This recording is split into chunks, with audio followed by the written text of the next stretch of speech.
All right, let's dive in, shall we? Today we're tackling Animal Farm by George Orwell. We've got this Portuguese audiobook version, and I'm really excited to really get into it. Yeah, it's fascinating stuff. I mean, on the surface, it seems like, a simple farmyard story, but, there's so much more to it. Oh, absolutely. It's an allegory, right. Yeah. So it's a story with a hidden meaning. And in this case, the hidden meaning is about revolution and power and how things can, even with the best intentions, go totally sideways. Yeah, that's what really struck me. Even if you start with everyone on the same page, can you actually create a utopia? Well, that's what Orwell is exploring here. And to see how it all plays out, we got to start, right at the beginning with Old Major, this pig who has this big dream. Right, in this dimly lit barn. Right. Exactly. So Old Major, he's this, kind of wise old pig, and he's got this vision of a society run by animals, no humans, no exploitation. Right. He paints this pretty grim picture of life under Mr. Jones, the farmer. Yeah. And some of what he says, it kind of resonates, even today. Oh, for sure. And I think that's part of what makes Animal Farm so compelling. Like, Orwell uses this really simple language, just like Old Major does. So it's easy to grasp the animals' grievances. Yeah, but that simplicity, it also makes them vulnerable later on, right? Because they get, manipulated. Exactly. And that's where things get really interesting because, Old Major, he dies pretty soon after his speech. Yeah. But his words, they've lit a fire. And the animals, they're so inspired by this vision of a better life that they actually manage to kick Mr. Jones off the farm. Yeah, it's a moment of pure triumph. You can't help but root for them. It's like, wow, they actually did it. But revolutions, they can be messy. Oh, that's putting it mildly. And the pigs, being the cleverest animals, right, they sort of naturally take charge, right? Yeah, they kind of step into that leadership role. Yeah. But it's interesting because, sometimes intellectuals, people with all the big ideas, they don't always think about the practical stuff. Right, the day-to-day realities. Exactly. And that's where Orwell is so brilliant. He's not just telling a story, he's making you think. Like, are the pigs really equipped to lead? Do they really get what the other animals need? Yeah, and then we get the 7 commandments of animalism, which are basically the rules of this new society, right? Exactly, the foundation of their utopia. And at first, they seem pretty straightforward, especially when Snowball, he boils them down to that famous slogan, 4 legs good, 2 legs bad. Oh, yeah, that's such a clever tactic. It's catchy, easy to remember, and it unites all the animals. Right, it gives them a common enemy. Yeah. But we see how simple slogans, they could be dangerous, too. Oh, absolutely. Because things start to change almost right away. Remember that whole milk and apple incident? Oh, yeah, where the pigs start taking extra rations. Yeah, they claim they need it for, their brain work. Which, come on, sounds a little familiar, doesn't it? It's a classic power move. And it really highlights that tension between, the intellectual elite and the working class. Yeah, and it makes you wonder, are those in power, are they really serving the common good? Or are they just serving themselves? That's the big question, isn't it? And it's a question that plays out in a really dramatic way as 2 pig leaders, Snowball and Napoleon, start vying for control. Yeah, they've got very different visions for the farm. Right, like Snowball, he's the visionary, the dreamer, Yeah, he's all about progress, technology.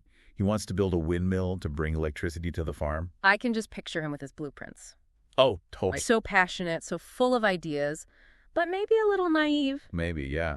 He definitely underestimates Napoleon's ruthlessness. Yeah, because remember those puppies Napoleon's been raising? Oh, right? Well, they're not cute little pups anymore. They've grown into these, ferocious dogs. And Napoleon, he uses them to chase Snowball right off the farm. Talk about a power grab. So from that point on, it's Napoleon's show. And things get, pretty dark. Yeah, things take a definite turn. Because he starts rewriting history. Demonizing Snowball. No. Taking credit for all the good ideas, including the windmill. It's like, wow, the propaganda machine is in full swing. Yeah, and Napoleon, he understands that, controlling information, that's key to maintaining power. Right. He's got Squealer, that smooth-talking pig, to spin the narrative. Ah. And keep the other animals in check. And it's kind of scary how easily he's able to just, reshape reality on the farm. Yeah. It's not just the stories about Snowball. It's those 7 commandments, too. The ones that were supposed to be, set in stone. Right. Well, they start to get a little flexible. Yeah, that's one of the most chilling parts of the book. how no animal shall sleep in a bed Right. becomes no animal shall sleep in a bed with sheets. It's like, wait, what? That's not what it said before. Right. But the animals, especially those sheep, Oh, the sheep. they're so easily swayed by Napoleon's propaganda that they don't even notice the changes. It's like they're completely oblivious. Yeah, and Orwell's making a really important point here about, how propaganda works. It's so insidious. It happens gradually, Yeah, it's these subtle shifts. Yeah. Little by little, until the truth is just, completely distorted. And the scary thing is, this happens in real life too, right? Oh, all the time. I mean, think about how information can be manipulated these days. Right, with social media and Yeah. the 24-hour news cycle. It's hard to know what to believe sometimes. Exactly. So I think, what Orwell is telling us is be critical thinkers. Question everything. Absolutely. Look beyond the surface. Don't just accept things at face value. Right, because Animal Farm it's a cautionary tale. It really is. Now, amidst all this chaos and manipulation, there's one character who, I don't know about you, but he just breaks my heart. Boxer, the workhorse. He's so strong, so dedicated. And he believes in the revolution, with every fiber of his being. He's the ultimate believer. Yeah. And he represents, the working class, the people who keep society going. Right, through their hard work. Exactly. And he's got those two mottos, I will work harder. Right. And Napoleon is always right. Which, they're both admirable, Yeah. but also kind of tragic. Yeah, because he's so loyal, so willing to do whatever it takes to build this, animal utopia. Yeah. But he's also, blindly trusting. Yeah, he doesn't question anything. Which makes him so vulnerable. Oh, Lulu. He never questions Napoleon's decisions, even as things on the farm get worse and worse. Even as the pigs become more and more tyrannical. And that blind trust, it leads to his downfall. Yeah, it's heartbreaking. Remember what happens when Boxer gets sick? Oh, man. He's exhausted, injured. Worked himself to the bone. Yeah. And they send him off to the knacker. Basically, a slaughterhouse. Yeah, but he thinks he's going to the hospital. It's awful. And then the pigs, they use the money from his sale Yeah. to buy whiskey. It's like a punch in the gut. It's infuriating. It really shows how corrupt they've become. Yeah, they've abandoned any pretense of animalism. Right, they've become the very oppressors they were fighting against. It's a reminder that power corrupts. Absolutely. And that blind faith in any leader can have really terrible consequences. No matter how good their intentions might have been at the start. Yeah. So the pigs, they just keep consolidating their power. They start walking on two legs, wearing clothes, carrying whips. It's like they're turning into humans. Exactly. And then they change that final commandment to all animals are equal, but some animals are more equal than others. It's the ultimate betrayal. It's just, wow. It shows how easily slogans and principles can be twisted to serve those in power. And the ending, with the animals looking through the window, at the pigs meeting with the farmers, unable to tell the difference between them. It's like it sends shivers down your spine. It really does. Because it shows how oppression can be cyclical. Right, it's like this never-ending cycle. The pigs, they've become just like the humans they overthrew. And the other animals are right back where they started. It's a bleak ending. Like the animals, they're stuck, and the pigs are, basically human 2.0. So what's the takeaway here? What's Orwell trying to tell us? Well, one thing that really hits home is how easily the animals buy into the propaganda. Remember those sheep just blindly bleeding? 4 legs good, 2 legs bad. Yeah. They don't even stop to think about what's going on around them.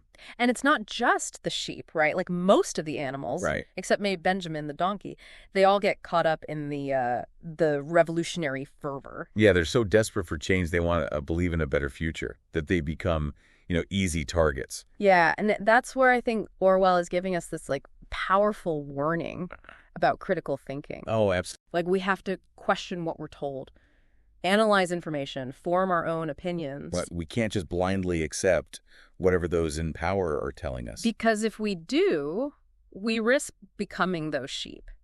just, mindlessly following along. Exactly. And that's where education comes in, right? I think so. Because the pigs, they use their knowledge or their supposed intellectual superiority to control the narrative. Right, to manipulate everyone else. And then it makes you think about, how we get information today. Yeah. With the news and social media. It's a Connington barrage. Like, how do we know what to believe? That's the challenge, isn't it? I mean, we're living in this age of information overload. Yeah. And it's more important than ever to be, discerning. Right, to be critical consumers of all this information. Animal Farm is like this cautionary tale, reminding us that propaganda, manipulation, it can be really subtle. So how do we avoid becoming those sheep? What's the antidote?